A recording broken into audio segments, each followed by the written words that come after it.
100 দিনের বকেয়া দেওয়া শুরু হতে না হতেই লেগে গেল দুর্নীতির রং। তালিকায় মৃত ব্যক্তির নাম। দিন কয়েক আগেই বড়মুখ করে 100 দিনের বকেয়া টাকা মেটানোর কথা ঘোষণা করেছিলেন মুখ্যমন্ত্রী মমতা বন্দ্যোপাধ্যায়। জানিয়েছিলেন কেন্দ্রের উপর ভরসা করে লাভ নেই, রাজ্য সরকারই মেটাবে উপভোক্তাদের টাকা। 21 লক্ষ উপভোক্তার অ্যাকাউন্টে ঢুকে যাবে সেই টাকা। শুনে অবাক হবেন যে ঘোষণা শেষ হলো কি হলো না, দুর্নীতি শুরু হয়ে গেল। দিন কয়েক আগেই মুখ্যমন্ত্রী জানিয়েছিলেন রাজ্যের 21 লক্ষ জব কার্ড হোল্ডারের অ্যাকাউন্টে পাঠিয়ে দেওয়া হবে বকেয়া টাকা। তার আগে সার্ভে করে দেখে নেওয়া হবে আসল উপভোক্তাদের পরিচয়, ব্যাংক ডিটেলস। সেই প্রক্রিয়া শুরু হতেই বেরিয়ে এলো দুর্নীতির পচা গন্ধ। সূত্রের খবর, মালদা জেলার হরিশ্চন্দ্রপুর 1 নম্বর ব্লকের ভিঙ্গল গ্রাম পঞ্চায়েতের অন্তর্গত ঝিকোডাঙ্গা গ্রামে শুরু হয়েছে দুর্নীতি। অভিযোগ, প্রকৃত উপভোক্তাদের নাম নেই, তালিকায় নাম জুড়ছে এলাকার বিত্তশালীদের। অভিযোগ উঠেছে 100 দিনের কাজের সুপারভাইজার নুরুল ইসলামের বিরুদ্ধে।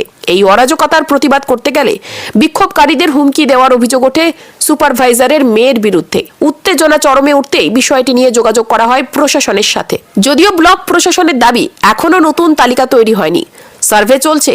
যাদেরই এফটিএ করা আছে তাদের অ্যাকাউন্টেই টাকা ঢুকবে। যদিও ন্যায্য উপভোক্তাদের দাবি ঠিকভাবে সার্ভে হচ্ছে না।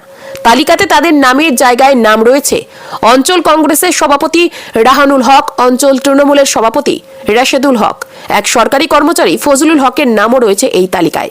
এমনকি এক মৃত ব্যক্তির নামও রয়েছে বলে দাবি উপভোক্তাদের। বিক্ষোভকারীরা বলেন এতদিন কাজ করার পর তারা টাকা পেলেন না, আর এখন টাকা দেওয়া হচ্ছে, তাও আবার ভুল লোককে। যদিও হরিশ্চন্দ্রপুর 1 নম্বর ব্লক সমষ্টি উন্নয়ন আধিকারিক সৌমেন মণ্ডল জানিয়েছেন নতুন কোনো তালিকা বানানো হয়নি, যাদের এফটিএ করা ছিল তাদেরই নাম এসেছে।